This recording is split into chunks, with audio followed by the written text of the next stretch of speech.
Hello, Doctor Who fans, and welcome to another Who C2C Corner to Corner podcast. My name is Paul, and I'm joined once again by my very good friend Jeff. Say hi, Jeff. Hi, Jeff.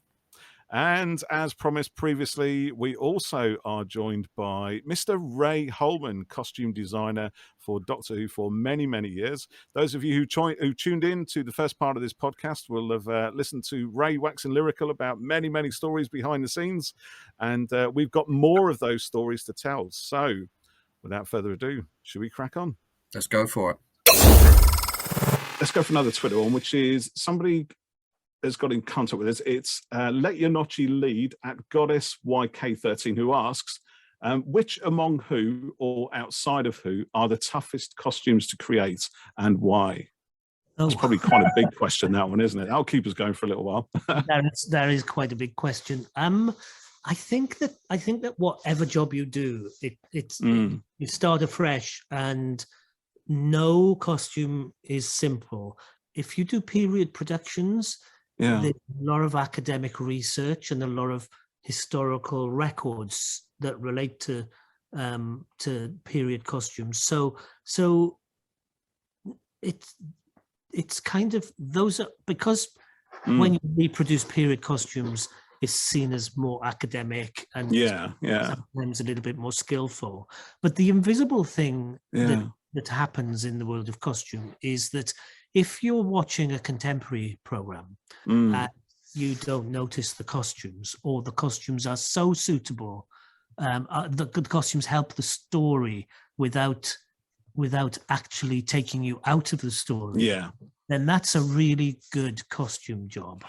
Because that's what you want them to be, isn't it? They've got to feel natural and in their world, presumably. Yes. So what you're doing when you're making contemporary series is you're not. Sometimes contemporary series can be out there, and that's really, really good. Yeah. But you're not putting. I would never say, right, I'm Ray Holman. This is what I want on this, and this is going to really showcase my name. Yeah. This is really going to, show everything I can do. You have to work to the script. And sometimes, and contemporary clothes are very, as we know, are very subjective. Even the taste in doctors' costumes is very subjective. Very much. And costume generally is very subjective. So I would say that no one costume is easy. I think you have to kind of, even if you get a day player, somebody in one scene, you spend as much time on that as you would with your main artists. I don't think there's anything that's tougher really than. I suppose a lot of it depends on the challenges to a particular costume, don't they? I mean, I was reading in your interview with Doctor Who magazine that you had the Grand Serpent was going to wear a tie that you'd found in Italy. Oh yeah, and it had to be imported or something. So something which should have been quite straightforward actually turned out to be quite difficult or painful in some ways. Yeah, I mean, the Grand Serpent's tie was a story because it was a history where a certain political action had happened in this country. Yeah. So, and import dodgy. All I'd done was order a tie. Just a tie in a big box. Lava. And we didn't think we'd get it, and I really wanted it. Yeah. So we didn't think we'd get that. But for example, there are more technical things. I mean, one of the I can in relation to Who, for example, I don't think any costume is simple. But some of the toughest costumes on Who were the creature costumes, and the one was Ashad, and the others were the dregs. Okay, yeah. So they're quite technical. Yeah. And they're quite a number. They involve animatronics. Yeah, I was going to say fit the prosthetics and everything in. We're remote controlling the lights, and so they are technical in a different way. Yeah. But also when you're doing a creature costume, it can also be simpler because you do a drawing for a creature costume and the creature costume is that drawing. Yeah, yeah. Whether you're drawing, I mean, we all know now that sea devils are in, whether you're drawing a sea devil, whether you're drawing, that is the costume you present to an actor, and they go and wear it, and they wear them and they perform in them. With a contemporary costume, it could be much, much more painful. Yeah, yeah. Contemporary costuming is very subjective, and people have different tastes. The toughness or the complicated nature of things is different. A dreg is animatronic. You need a specific sized person to wear a dreg's costume. Yeah.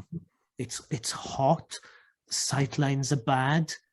They're hard to fit. You have to keep painting them, but those are all physical things that you can deal with.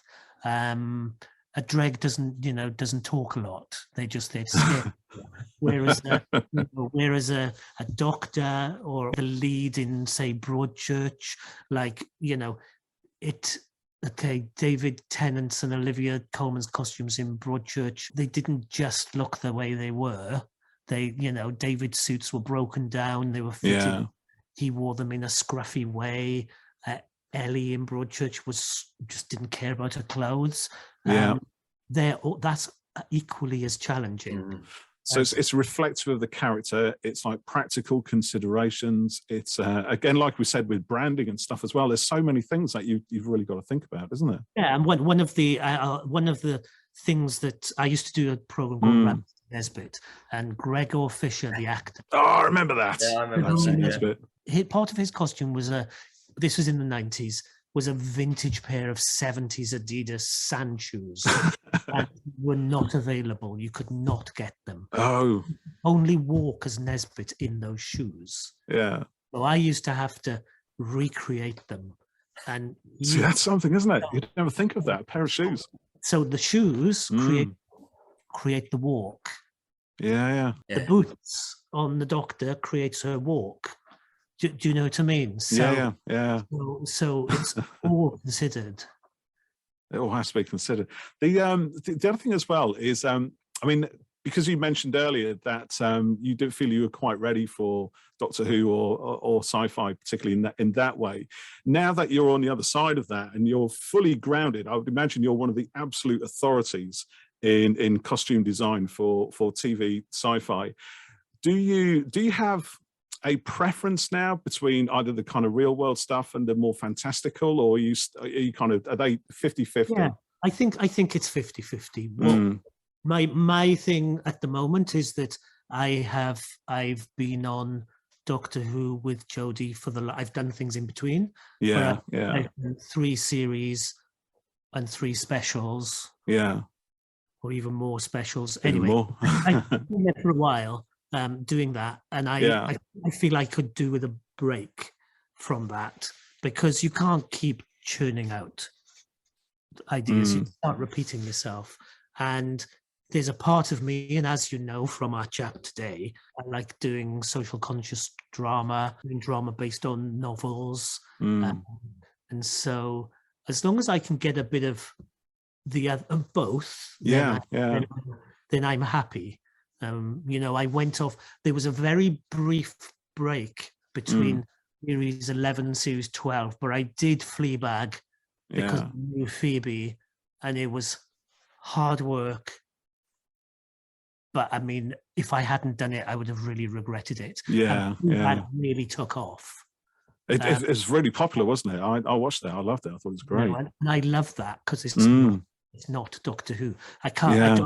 I don't mind being defined as Doctor Who, the Doctor Who designer, but also there's loads of other strings to my bow as well. Yeah. I bring all that experience to Doctor Who. Yeah. But I also like to take it out into other areas as well. So what do you feel excites you then, Ray? When what makes you attracted to a particular project? Mainly scripts. Yeah. When I first read Silk. Oh yes, yeah. The scripts were absolutely amazing. When I first read This Is Personal, The Hunt for the Yorkshire Ripper, amazing scripts. here's a story about Broadchurch. When I first read Broadchurch, I really wanted to do it. Episode 1 was phenomenal, and I was told that it wasn't necessarily mine. I had to fight for Broadchurch. Oh, right. Yeah. Even though I knew Chris Chibnall, it just wasn't automatically coming my way. So back to what you were saying again about things being competitive. Yeah. So, and I did get Broadchurch and I loved it. Mm. The thing that caught me was the script. I think it's different on Doctor Who because you don't know what the scripts are going to be. So, and also you get bogged down in technical design. Yeah.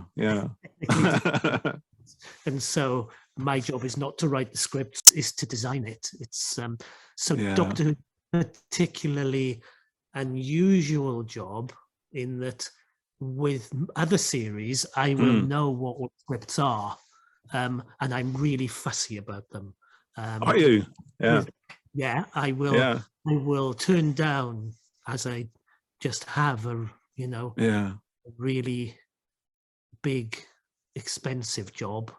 All right. Yeah. What a job, because the script is better. I read every script that gets sent to me, and so if it is, if it kind of appeals to me, then I'll go off and do it. And it doesn't matter whether it's huge job or a small job. Yeah. And by appeals to you, do you mean like the story of the script, or do you mean like the possibilities that it has for design? Both, I think. I think that I have an interest in social justice and stories, and sometimes in crime drama. So that combines both. But I also have an interest in science fiction. So I just need to kind of balance it all out in my life. Yeah. Do you watch and read much other sci-fi then? Would you consider yourself a fan of that, or someone who kind of dips in and out? I really like one of my films is Blade Runner. Oh, I love that. My top film. Yeah. And so that is one of my always go-to watch films. Did you watch the sequel of that one? Yes. Yeah. What do you think of that? Which I thought was great. I thought it was. Yeah, definitely. It's hard to pull it off, isn't it? Because how do you top something like that, which is a big cultural event? It's a landmark in cinematic history as much as anything else, and you're going to throw a sequel at it. I remember it at the time, though, and it wasn't. No, that's it. Nobody knew what it was, did they? It was like they didn't even know how to market it. No, they didn't know what to do with it. Yeah. So, and therefore you have to think to yourself, sometimes when you make things and people don't automatically get them, it doesn't mean that it's wrong. Exactly. It's just not come out at the right time. It's a bit ahead of its time almost, which I think Blade Runner was, and yet also took a lot of inspiration, particularly from a design aesthetic, from a lot of things that have been going on before, things like 2000 AD comics and all those, all the sci-fi stuff, which Ridley Scott just loved and just poured it all in there, didn't he? It's great, and I love Star Trek, and I love Discovery. Except I haven't watched the last series because I don't know what platform it's on anymore. No, it's on Paramount Plus now, isn't it? Which we can't get over here, so not legally anyway. I don't think. I'm waiting for that, but I am a fan. But I'm also a fan of real life drama. Yeah. Like Maxine Peake's just been in Anne. Well, I look at I know Maxine. Yeah. We did Midsummer Night's Dream and we did Silk together. Of course, yeah. And I look at it and I think, if I wasn't doing Doctor Who, you'd be doing that. I wouldn't necessarily be doing it, but I'd be like, that's right up my street. So actually, just on that subject, are there any other projects or any other films or whatever it is around that you think, okay, that's one thing I would really love to be on, but you're not, or it would never happen? I mean, I doubt, actually. I think if you asked, they would have you in because you're such a superstar. But well, you know what? I don't know, because I'm going to tell you. Right, I'll explain a little bit about Doctor Who. Please, I don't know if this is right. This is my take on it. Okay, a costume department on Doctor Who, comprised of me, the designer, Simon, my assistant designer, Grace, the supervisor who runs all the trucks, 2 standbys who go on set, and a trainee.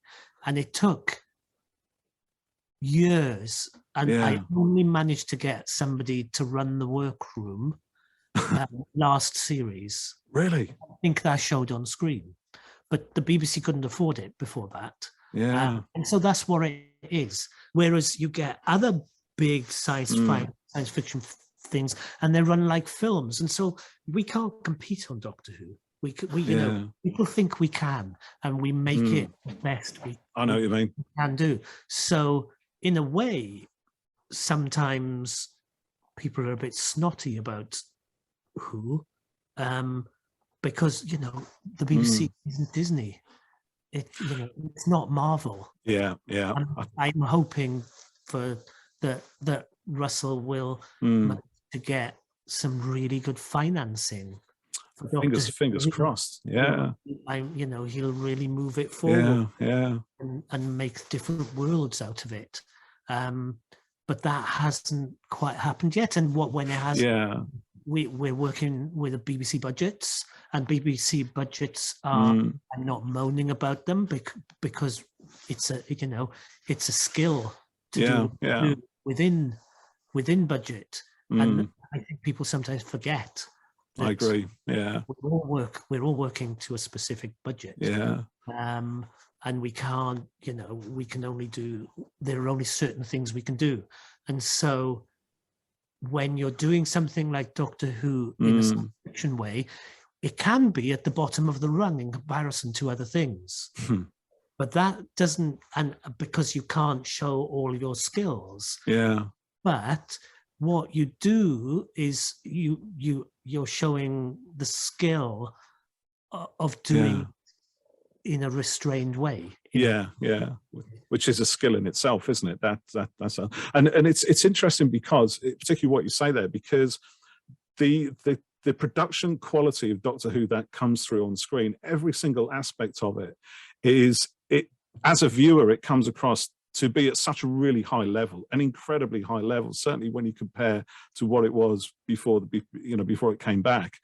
The production values I see on Doctor Who now are kind of what I used to dream they would be when I was a kid growing up in the 70s. So to see it actually now, and I know what you're saying, because the budget is a minuscule fraction of what they would get with Disney Plus and Marvel and all those sort of shows. And yet, I would argue that at least from a visual perspective and the storytelling, it looks to the viewer as if it's on the same level. Because the production values look that good, the scripts and the stories are that good, and everything else is a part of it. I mean, I remember looking at Lord of the Rings, the Peter Jackson films, all the extras on there where they go behind the scenes and they talk about the detail that would never be seen on screen. And yet the designers and the artists, they all make these little designs, the finest little detail. And yet I hear you doing it on Doctor Who as well. Look at Azur's costume, those beautiful creations, that we... Well, yes. I mean, I think we try our best, and everybody who works on Who pours their heart and soul into it. I think when people compare these things, they forget. That's all. They just don't. It's not a malicious thing. It's people forget, or they just don't know. I think that's it. The scale and budgets are different, and Doctor Who has, in terms of the quality of its production, has got better and better. It learns every series to get better. Every showrunner has brought something different to it. In order to, I mean, I've worked with it since I think when we did Matt's first series, first kind of putting its feet, touching its toes into America. Of course, that must have been point. And now it goes to all sorts of different countries around the world. And so it's always improving, and long may that continue. Absolutely, and like you said, the future hopefully is in now good hands as well, because we've got Russell taking it back on, Bad Wolf Productions, and let's hope they do get the budget to make it even better. I mean, both Jeff and I and a lot of our followers on Twitter are really big fans of the current era, Chris Chibnall's Doctor Who, Jodie's portrayal, and the quality and depth of the stories, and everything from that to the design. I mean, when we first saw Storm and Azure, the Ravishers, Ray, they were astonishing. They are astonishing. I love those. The whole glam rock kind of feel, the sort of Day of the Dead, that sort of aesthetic to it. I love it. The fact Doctor Who can just come out with this stuff, and with you guys at the center of that creativity, just pulling this stuff out of your brains, it's fabulous. Yeah, it was really good fun, and I think what Flux did was, because we were all in lockdown, and it got, of course, it must have been tough. We were concentrated though. We could concentrate our efforts, and just it felt like we were all working to the same end. And trying to be as creative as possible. There's a line you can't cross on Doctor Who. You can make there's a certain scariness. What is that scariness? We never use blood. So there are rules. Which sometimes they went over in the 80s. I think they did get a bit bloodthirsty sometimes. But I think it's just going to get better and better. And what I think the good thing about it at the moment is that it still has its identity. It could so lose its identity. Very much so. Globally, if it's compared too much to Marvel films and to Disney, to lots of other science fiction stuff. Doctor Who is a unique British event, and the nice news is that it's not going to lose its identity to that. It's going to, people are working hard for it to retain its but to expand without compromise. I think that's true. I think that reminds me of some of the discussions that were going on in the 90s when they were talking about bringing it back as an American co-production, and a lot of people were concerned that it might lose its identity, which I think a lot of people sort of label as a uniquely British identity. I don't think it is necessarily uniquely British, although it probably is, but it is a specific identity of that program itself. And it's the longest. It's a really long running. I in a way I think it is quite British. I don't, but if you ask me to break that down, I wouldn't be able to. I know that's the thing. It's because I think it's unique of itself. I don't think it does deal with universal themes. It is, exactly. That's it. And now it feels more global and universal than ever. Really. Do we think it's the character of the Doctor? It doesn't matter what gender. I think it's a lot of that. Of the Doctor is quite eccentric. And very much so. Maybe that's what I mean by it's British. It's British identity. I don't know, but it's something that scholars can ponder over. Cultural historians can look at in far more detail. For me, I'm just going to enjoy the show. I've been watching it since I was a kid, so it's and I'm still a kid now. So now, Oh, that's fabulous, Ray. It's been really fabulous talking to you. I can't thank you enough for jumping on here with us. I do have one more question which I would like to ask if you have the time. Yeah, of course. It's about where's it gone? Oh yes, because this 500 reasons which is mentioned on your website. Would you tell us about that? 500 reasons is a little it's an initiative that me and Joe Sims, who worked on Broadchurch, and a couple of other friends set up. Joe's idea, and there are 500 people who are friends, and we all pay £1 a week into a bank account which Joe runs, and that £500, or any of those 500 people can nominate a cause or an individual they think are in trouble and may need some money. And every week we give away £500 to a cause, or an individual, or a charity. All right. But the four of us discuss it, and it's kind of a closed group. in many ways, and we've been doing it for about 4 years. But Yeah. Julie Hesmelage, who was also on. I've worked with Julie on, what have I worked with Julie on? Broadchurch, Doctor She was on Who, Broadchurch, yeah. Act. But she's one of my members of 5 Reasons, and she's set up her own version, which is in Manchester, called 500 Acts of Kindness. Yeah. 500 Reasons, we're a closed group. And so it's just 500. Because we all work, we can't really make it bigger. We do enough with it as it is. But I think Julie's 500 Acts of Kindness, she accepts new members, and so she helps in the north, and she does that through Facebook, I think, as well. Brilliant. Yeah. Except it's not Facebook anymore, is it? What? Oh, Meta now, isn't it? I think it is Facebook by Meta. Yeah, the metaverse now. And so that's what it's just because that's a constant in my life. Yeah, whatever I'm doing in work, I have to stop, and we have to decide on who's going to receive the money that week, and we have to write it up. We do that every week. And I know.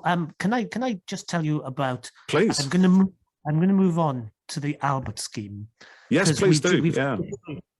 We've literally just talked about that with. I've only talked about it recently because with Aisling we decided to publish where we got her costumes from, and we were doing non-slave fashion, ethical costuming. But Doctor Who has been a part of the Albert scheme, and the Albert for years. The Albert scheme is a certificate is one you get, and you have to prove that you've made your program sustainably. And so, it's quite easy on Doctor Who to do that, because even though there isn't the Who experience at the moment, but we do keep the costumes. We're hoping they will go out at some point. I think many people would love to see an exhibition again. I really would. But we do have them. And now they're going across to Bad Wolf, and they are there, and they're not just thrown away. And that's part of me having a store as well. It's in order to not create more waste in the world, and reuse the clothes that have been used before. Not only does it save money on budgets, but we're also looking at ways that we can recycle our plastics, and not so much plastics that we don't use.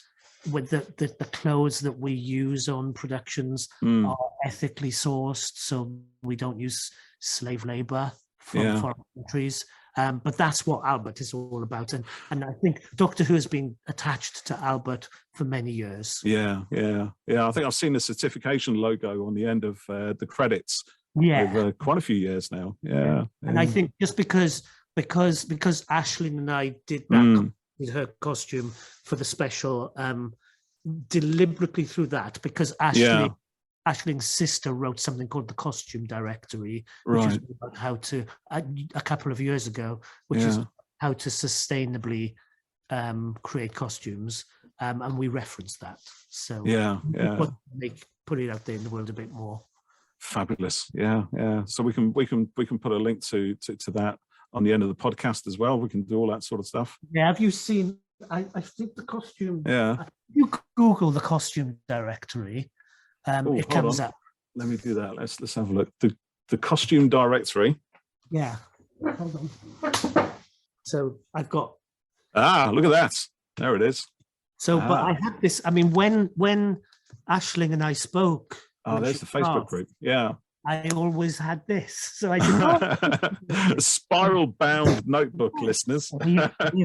We've been doing it, so so it was good, and she wanted to publicize it. That's brilliant. Now we'll definitely help with that one, and that's fabulous. Do you know what? I keep thinking I've got one more question. That's fine. Which has to be okay. So I'm going to go back to Flux now, because I honestly I really enjoyed this series. Right, really enjoyed it. One of the things I enjoyed the most was seeing the Sontarans back. Oh, yes. And the Sontarans, as they appeared in the 70s, as it felt like they'd gone back to their kind of brutish, kind of weirdly alien, stocky looking potato faced kind of personas that they had.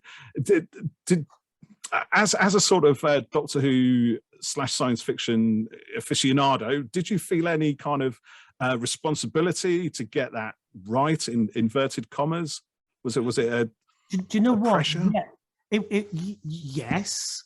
Yeah. I think to get the main references right, but also to move it forward. Yes, because if you direct, there's always. I think this was one of our questions which we haven't really answered yet. But basically, when you're redesigning a classic creature, you don't want to copy it directly. No, you just want a new. You want something else in that costume, and you have a choice. Either you change it completely and you change the nature of it, or you're true to the original thing. Thing. And we decided to be true to the classic thing, but to take it forward, to move them forward. And so when I think I said in the magazine, when Chris and I were talking about the Sontarans, and I think I said to him, yeah, they need to be dirty, filthy Sontarans. Dirty, filthy Sontarans. I love that. Because he was saying they're warmongering. Yeah. He laughed. He said, "Oh yeah, well, that's what we're going to call them. We're going to call them dirty, filthy Sontarans." Oh, that's fantastic. And then we had all sorts of ideas. I'm going to show you. There's the sketch. There we are. In the magazine. But I'm not sure how many of these sketches have been in the magazine this year. I'll have to check because have a look. I have a file. This is Flux. Oh my goodness! Look at that. That's just Flux, is it? Flux costumes. Yeah. And there's Jodie's navy coat. So there we go. So I'll have to check what's been there. I could so easily get into trouble. When we've talked about the costumes, I really enjoyed the fact that we can talk about them first through the magazine, which is attached to the program. And it's so easily on social media. It's so tempting because you want to share it. You want to show people what you've done, and I've just got to hold back because we can't reveal everything. I mean, there are protocols. Of course, the program, and so we try and work out what you can say and what you can't say. That must be difficult. Again, it's like going back to when you were fitting Jodie's costume and you were part of that secretive inner circle. You must have been tempted, or just be the voice at the back of the head. No, that's too serious. That's too serious. That is really. This is why I would never get that job, because I'd be like, Argh! Lockdown. Do not mention it. Yeah. So it's even, but the with her navy coat, I've wanted to change the color of the coat for ages. Jodie loves her costume. She wanted to change the costume. The BBC were of the idea, stop it, leave it alone. It's not broken. Don't fix it. It's out, but. I did make up the navy coat. Did you? without permission. So we made the navy coat, Miss Kerr and I had it on a mannequin in the fitting room, and I sent a picture of it to Chris Chibnall, and I said, I've got this, by the way. And then he sent a bonkers episode 3 in. And I was like, what the hell is it? Yeah. First read it, it was like, wow, what does this mean? Because also we have to make sense of what the scripts mean. And I remember first reading it saying, you need a different visual reference for the Doctor. You need a new coat. Yeah. Guess what we've got? Just so happens that we have something that we could use. That is absolutely right. Yeah. That's what that coat is for. It's brilliant. You probably can't say, but I was going to ask, are we likely to see Jodie wear that again? I can't say. You can't say. I knew you couldn't say. Thought I might as well ask anyway. That is fabulous. There's still that's the trouble with doing these things. It is, isn't it? Yeah. I really went to Galley 1, and did you? Yeah. And basically, I'm going to start work soon anyway, so I can't. But also, while there's 2 big specials, I know. Broadcast, I just thought I can't do that. Because, not because I don't try. I really, really want to share what I do, but it has to be in the right time and the right place. Absolutely. Yeah, it does. We understand. Yeah. It does. And there are 2, the specials to come are great, I think. I haven't seen them, but very hard on them. So it's kind of exciting as a viewer, but also quite sad in a way as well, because we all want more Jodie. We really do. We just absolutely love her. It seems to me that the last run of few series actually have just. One thing Doctor Who does every now and then is inject new life into itself. It finds new breath, new wind from somewhere, and it just powers forward with new energy. It's constantly evolving, constantly changing, and it just, to see that happening for me anyway. I never like things that stand still. I do like things that constantly move, and maybe that's why I'm still a big Doctor Who fan even now. But it's I'm just ranting off now, aren't I? It happens. It does need to move forward constantly. Maybe that's why people get narked on social media. But then, they get narked on social media because they can. Exactly. And people are going to get narked about something regardless. So it's, as long as we do what's right for the thing, that's all we can do, isn't it? So I went through a period of being really worried about social media, and it is tricky when you want to be on it, but you're doing a job where you mustn't reveal too much. Yeah. Self-discipline then, isn't it, I suppose? It is, yeah. Brilliant. So what are you working on next, Ray? I'm going to work on a series called Wolf, for Hartswood Television. Okay. Which is going to be on the BBC, I think. So it's a 6-part series based on a novel, on a series of books by an author called Mo Hader. Okay. And it's a contemporary series. Yeah. So again, flitting between contemporary and fantasy. Any more historical stuff on the horizon? It's a thriller. No, because I'm doing one job at a time at the moment. Quite right too. It's a thriller, and I just need to. I'm looking forward to starting that one. So it's the polar opposite to Doctor Who. Yeah, is it a kind of a heavy, scary thriller? Is it a really serious adult? Or is it a bit... Yeah, it's intriguing. Yeah. Ooh, I like intriguing. That's good. Can't say too much yet. Again, can never say too much. This is why Go on, sorry. I was going to say that this is why when you go to Comic-Con and things like that, and you get a panel in from a TV show, and everybody wants to hear about the new series. What are you doing now and everything? It's like, well, we can't tell you. Yeah. Can't say much about it. Really, it's a really good team. Yeah. Oh, that's fabulous. That's brilliant. And just finally, I promise this, have you any message for any Doctor Who fans, perhaps those who want to get involved in, design work, in working for TV, or just general messages? Yeah, you know what? The loveliest thing about Doctor Who is it inspires all the amazing fan art. Oh, yes. Yeah. There are some people, there are a few students at the Royal Welsh College of Music and Drama who literally are there because of Doctor Who. They're studying design and costume, and I've had 1 or 2 of them in.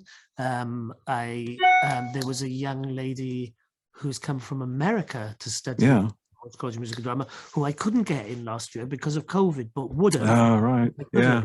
And so I say, if it inspires you, good on you. And some of the stuff that comes through is completely amazing. And I'm really, really pleased that that it's encouraged, because the thing that it shows, I think, is that just how many different disciplines are available that involved in Doctor Who. So it, even in costume, it can be designing, assistant designing, costume making, costume breakdown, costume painting, creature, dressing creature performers. There's a lot of different things involved, and even if you go to set dressing or prop making, what Doctor Who does amazingly well is educate people towards that, and I hope it encourages people to get involved. I mean, I love seeing all the fan art. It's so amazing. Actually, I love seeing the cosplayers as well. I mean, the last time I did anything to do with that was when they did something at the XL. Do you remember? Did you go to that when Peter? The 50th anniversary? No, there was one after that. After we'd done Series 9, I think we did 3 days at the XL. Right. And I set all the costumes up. Okay. And we did competitions and all sorts of things, and it was just brilliant to be there and see everybody and how everybody, tries to make things and learn experience. So it must be quite interesting. I mean, seeing your creations come to life, on other people. People have been so inspired by what you do to think, well, I'm going to do that, and I'm going to wear that, and I'm going to go out there and I'm going to be this character. Yeah, and I mean, that's amazing. Yeah, well, I'm sure you'll carry on challenging cosplayers way into the future, because honestly, there seems to be no end to your imagination, Ray. It's really quite a thing to see on TV. Well, there's more to come. So, yes, and maybe by next year I can go to Galley One and I can freely talk. That'd be something, wouldn't it? Things free to talk and tell the world about the new stuff. I mean, that's liberating for me. I'd love to tell everybody everything, but I can't. So, but once the next 2 specials get broadcast, then maybe I can talk about things. Yeah. Well, like you said, we got Sea Devils coming up next. Looking forward to that one. Yeah. So, yes, it's Oh my! Ray, I'll tell you what. Should we leave that there? Is there anything else that you'd like to? No, I'm not going to tell you. I'm just going to say thank you for talking to me and making this such a nice experience. I get nervous and I get worried that I'm going to say something inappropriate. Hello. Oh, there we go. Look at that. Hi. How are you? Hello. Yeah, you're doing all right, aren't you? We've been playing. So you've got your Elsa puzzle, yeah. All I'd like to say is keep going, really. Keep enjoying the show, and hopefully keep getting more skills from watching and recreating and painting and drawing. Yeah.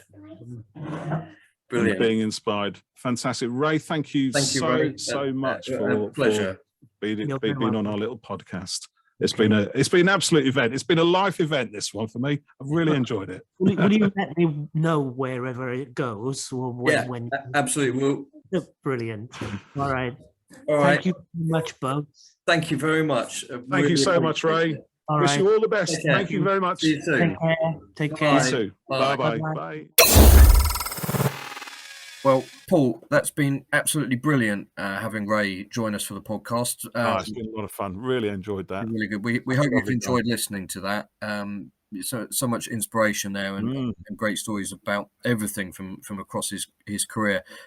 Ray, we'd just like to say, thank you so much for taking the time to do that. We Thank you, really appreciate it. Paul, we said before, maybe we'll talk for 45 minutes or something with him, and he was so generous with his time. And you might have noticed this second episode, Paul was kind of largely flying solo on it. I had why was that, Jeff? Well, I had to leave your because fault, my twins were poorly, so I wasn't able to stay for the whole conversation, unfortunately. But I have been able to listen back to it whilst I've been editing. But yeah, Ray was just that, incredible. Ray was fabulous, real gentleman throughout, from start to finish. We really appreciate his time. I genuinely feel humbled, that they spend the time talking to us. Who are we? But who are we? We're just fans of the show, and we could gush about it for ages, but thank you. It was absolutely incredible. So we will be back soon with another episode of Who Corner to Corner, and we hope you've enjoyed this this episode, and that you'll stick around, and we'll stick around. You never know, we might have more guests on. You never know. Who knows? Dun dun dun. Cue music.